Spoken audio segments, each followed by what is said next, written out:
Olá, eu sou o pastor Adejalan Ramos. Hoje queremos falar sobre a lição de número 8. Aliás, a lição de número 10, o pecado do homem segundo o coração de Deus. Na lição passada nós vimos acerca do reinado de Davi e hoje a lição especificamente ela comenta acerca do pecado de Davi. Lembrando que as consequências do pecado de Davi nós estudaremos na próxima lição. Davi não se pode negar que ele é um homem extraordinário ao longo das Escrituras. A Bíblia nos mostra Davi como um homem honrado por Deus. O padrão, inclusive, dos demais reis se torna Davi. É nele que a nação, então, deveria se inspirar e também ele se tornou, então, como eu disse, o padrão. Sempre que nós observamos nos livros dos reis, das crônicas, ele é tido como referência pelos cronistas. Mas por que Davi, sendo um homem de um cartaz tão grande nas Escrituras, ele cometeu um pecado e mesmo assim foi chamado por Deus como o homem segundo o seu coração? Ele foi um líder singular, foi um guerreiro, ele foi um homem muito estimado na Bíblia. Por que Davi, sendo um homem tão estimado por Deus, cometeu um pecado e mesmo assim a Bíblia o descreve com características extraordinárias?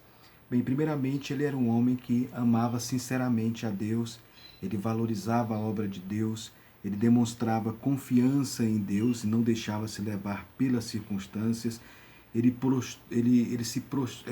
Se conservou, ele se postou como um servo, mesmo sendo um rei, e ele também sempre esperou em Deus. Né? Ele, por exemplo, não se adiantou para ocupar o trono de Saul, e uma das qualidades talvez mais extraordinárias que nós achamos em Davi é o fato de quando ele era repreendido, ele confessava as suas culpas.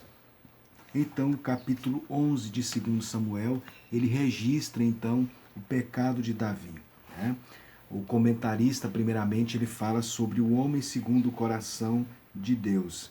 É assim que Davi é descrito ao longo das Escrituras. Ele fora escolhido por Deus, era um homem segundo o coração de Deus, mas ele cometeu uma falha. E isso é um aspecto extraordinário das Escrituras. As Escrituras, elas registram os grandes feitos dos grandes heróis, né? Mas as biografias da Bíblia não são como as biografias promocionais que são distribuídas aí pela imprensa. A Bíblia sempre conta a verdade acerca das pessoas. Nós observamos isso, os melhores homens e as melhores mulheres nos registros bíblicos, elas também tinham, como nós, suas fraquezas e também fracassaram. E é aí um fator importante que demonstra a graça, a soberania de Deus e a graça de Deus agindo naqueles momentos, então, de fraquezas. Algumas personagens da Bíblia fracassaram, como foi o caso de Abraão.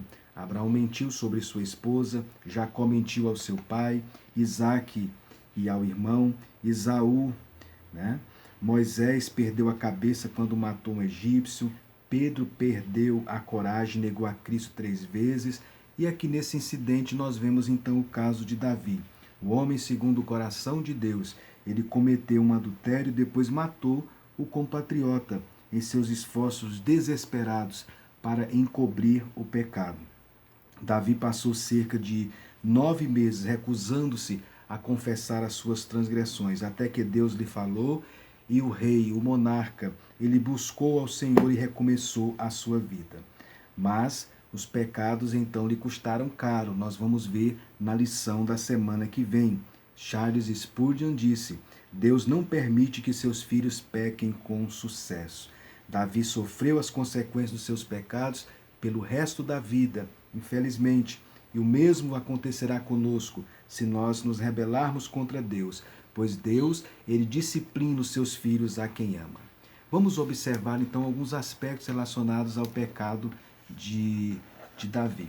Primeiramente, eu gostaria de considerar alguns aspectos relacionados a 2 Samuel no capítulo 11, trazer alguns elementos do texto escriturísticos. 2 Samuel no capítulo 11, o texto diz: capítulo 11, versículo 1. No tempo em que os reis costumavam sair para a guerra. Essa expressão que aparece aqui no versículo 1, no tempo em que os reis costumavam sair para a guerra, é que no Oriente Próximo os reis normalmente saíam para a guerra na primavera, por causa do bom tempo e da abundância de alimentos disponíveis no caminho. O texto diz que enviou Davi a Joabe. Davi, nesse caso, ele despachou Joabe, isso está no versículo 1, capitão de seu exército, com seus soldados, mercenários, o exército de Israel, para continuar a guerra contra Amon. O versículo ainda fala sobre a cidade de Rabá. Rabá era a capital dos Amonitas, ficava a cerca de 38 quilômetros a leste do rio Jordão, frente a frente com Jericó. No ano anterior, Abisai havia derrotado o exército amonita em campo aberto. Em seguida, os amonitas, então remanescentes, haviam fugido para trás dos muros da cidade de Rabá em busca de proteção. Está no capítulo 10, o versículo 14. Joabe retornou no ano seguinte para sitiar a cidade. O versículo 1 ainda informa que Davi ficou em Jerusalém. Permanecer em casa numa situação como essa não era comum, não era o costume de Davi. Isso é mostrado em 2 Samuel 5:2, 8:1 a 14, 10:17, 18:3, 21:17. Então não era costume de Davi ficar em casa em ocasiões de guerra, né? Então, certamente aqui o cronista ele traz esse detalhe porque não era comum o fato de Davi ficar em casa em momentos de guerra. O versículo 2 diz que ele andava passeando no terraço da casa real. A posição mais elevada do telhado do palácio permitiu que Davi enxergasse o que estivesse acontecendo lá no pátio da casa vizinha. Mais tarde, esse mesmo telhado se tornaria palco de outras imoralidades pecaminosas. E aí a Bíblia fala então acerca de Batseba. O nome dela não será citado de novo, certamente com o propósito de intensificar o pecado de adultério. É salientado aqui que ela era esposa de Urias. Sempre que o relato bíblico vai relatar, diz a esposa de Urias, né? Isso no capítulo 3, 26, 12, versículo 10 e 15. Até no Novo Testamento, em Mateus 1,6, ela é destacada como mulher de Urias. Talvez o cronista fez isso para intensificar a questão relacionada ao pecado de adultério. Bem, o texto então fala também sobre Urias. Algumas das informações que podemos trazer sobre Urias é que ele era um dos valentes de Davi. Está no capítulo 23, 39 de 2 Samuel. Embora fosse um heteu, Urias tinha um nome hebraico que significa o Senhor é minha luz. O versículo 4 diz que ela veio e se deitou, ela veio e ele se deitou com ela. Esses termos são usados, no caso, para eufemismo. Essa expressão, ela veio e ele se deitou com ela, é um eufemismo para dizer que tiveram relações sexuais. Eufemismo é uma forma de atenuar a linguagem, não usar uma linguagem muito forte, mas usar uma linguagem mais amena para se referir a algo. No caso aqui, para se referir às relações sexuais. Outro elemento se destacado no versículo 4, o texto diz, tendo-se ela purificado da sua imundícia. Nos últimos dias, ela havia menstruado e isso exigia uma purificação cerimonial. Isso está em Levítico 15, 19 a 30. Esta foi seguida por uma relação adúltera. Bem, estas são algumas informações textuais do texto, acerca do texto. Vamos observar agora e analisar o texto em relação ao pecado de Davi em 3 etapas, né? Primeiramente, vamos observar a concepção do pecado. Como é que o pecado ele foi gestado? Tiago 1, 14 e 15, a Bíblia fala que cada um é tentado pela sua própria cobiça, quando esta o atrai e o seduz. E a Bíblia diz que o pecado, sendo consumado, gera a morte. O pecado, então, antes de acontecer, ele é primeiro gestado. No caso de Davi, podemos observar como foi a concepção do pecado. Primeiro, ociosidade. O relato dos pecados de Davi é apresentado no contexto do cerco de Joabe a Ramá, principal cidade dos amonitas. O exército amonita havia fugido para a cidade fortificada de Rabá. Joabe e os soldados de Israel estavam esperando o povo ficar sem comida e sem água para então atacar a cidade. Davi enviou Joabe e seu exército para sitiar Rabá, mas ele ficou então em Jerusalém. Provavelmente era no mês de abril ou maio, que as chuvas de inverno tinham cessado e que o clima estivesse ficado mais quente, né? Bem, a ociosidade então de Davi. Alguém disse que Satanás sempre encontra algum tipo de maldade para ocupar mãos ociosas. Então, o pecado no caso de Davi, ele foi gestado em um ambiente de ociosidade. Devemos atentar para essa questão. Ou seja, Davi colocou as armaduras de lado. Quando ele colocou as armaduras de lado e ficou ocioso, ele deu o primeiro passo rumo à derrota moral. Um princípio, então, que se aplica também a nós cristãos hoje, que precisamos empunhar as armaduras de Deus. A segunda coisa foi a imaginação. O versículo 2 nos mostra isso. Não se pode culpar um homem se uma mulher bonita entra em seu campo de visão, mas se o homem se demora deliberadamente e olha outra vez a fim de se alimentar sua lascívia, está procurando problemas. Jesus falou sobre isso em Mateus 5, 27 a 28. Davi então começou a imaginar. Primeiro ele ficou ocioso, depois ele começou a imaginar. O terceiro elemento da concepção do pecado de Davi foi a informação. Ele procurou informações acerca dela. Davi conhecia a lei sobre o adultério, então por que enviou mensageiros para investigar a mulher? Porque em seu coração já havia tomado Batseba para si e estava ansioso para encontrar-se com ela. Descobriu que Batseba era uma mulher casada, fato que deveria ter sido suficiente para impedir que ele prosseguisse com seu plano perverso. Quando soube que ela era esposa de um dos seus soldados valentes que encontrava no campo de batalha, deveria ter se dirigido à tenda da congregação e se prostrado com o rosto em terra e suplicado a misericórdia de Deus. Mas ele assim não o fez. Bem, então primeiramente nós temos a concepção. Primeiro a ociosidade, a imaginação e a informação. Nós temos em segundo lugar a perpetração então do pecado. Nós observamos que o texto diz que foi ordenado para que trouxessem Batseba. O texto usa a expressão trazer. A expressão trazer no hebraico é laká.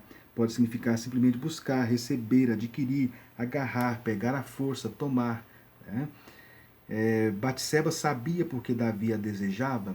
Nós não temos detalhes acerca disso. Em caso afirmativo, será que se deteve para pensar que uma vez que sua menstruação havia terminado, havia pouco tempo, ela se encontrava no período fértil? Será que ela queria ter um filho do rei? São perguntas que talvez que a Bíblia então não responde. Será que ela sentia falta do amor do marido e seu banho de purificação em público foi um convite a qualquer homem que por acaso a estivesse observando? A Bíblia não dá detalhes acerca disto. Se ela se recusasse ao convite de Davi, Davi a castigaria? Bem, a perpetração então do pecado. O que sabemos é que Davi e Batseba então pecaram contra Deus.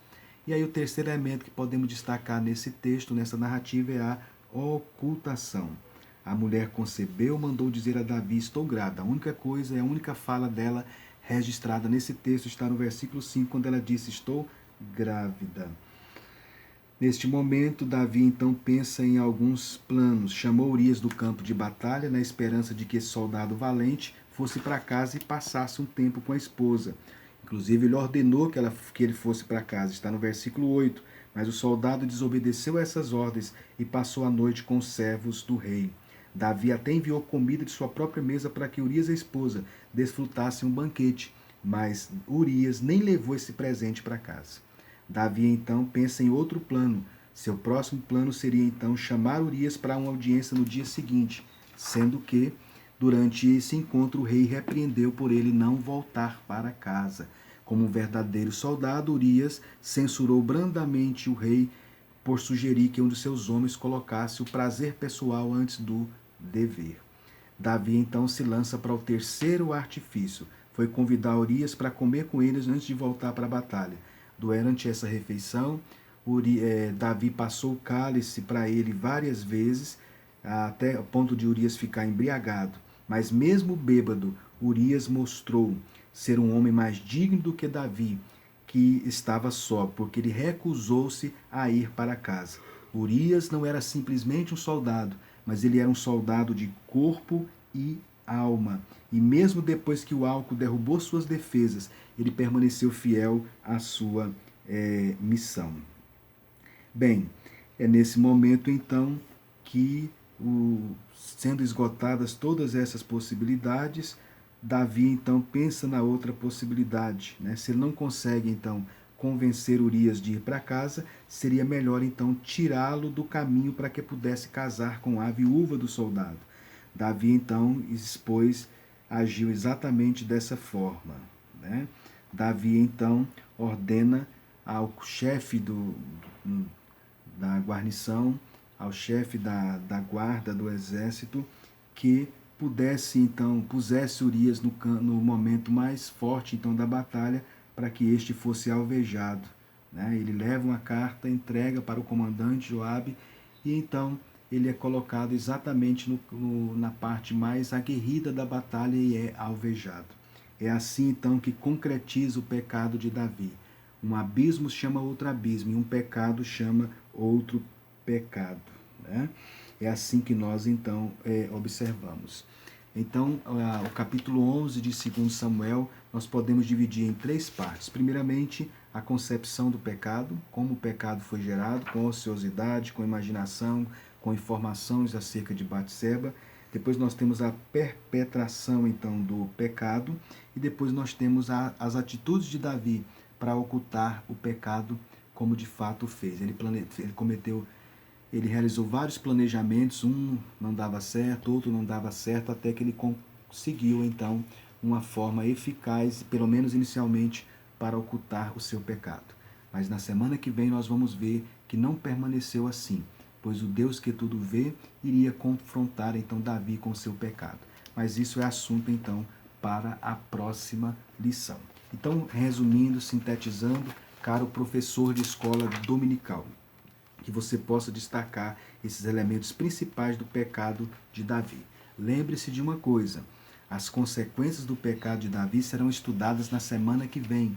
Certamente, se você não tiver cuidado, o assunto pode ser desvirtuado, né, antecipado. Então, foque especificamente no pecado de Davi, as circunstâncias que geraram, a descrição do pecado, enfim, como pode comentar acerca do homicídio, acerca do adultério, as implicações bíblicas acerca disto. Então se concentre no fato do adultério, do pecado de Davi. As consequências ficarão então para a semana que vem. A lição que fica então é que mesmo os maiores vultos da Bíblia, do Antigo Testamento, como no caso de Davi, as suas biografias, elas são reais. Não foram apenas fatos heróicos, mas foram também pecados, foram também erros, ou seja, a biografia dos grandes heróis da Bíblia estão cheias de altos e baixos. Que Deus, portanto, o abençoe e até a próxima lição.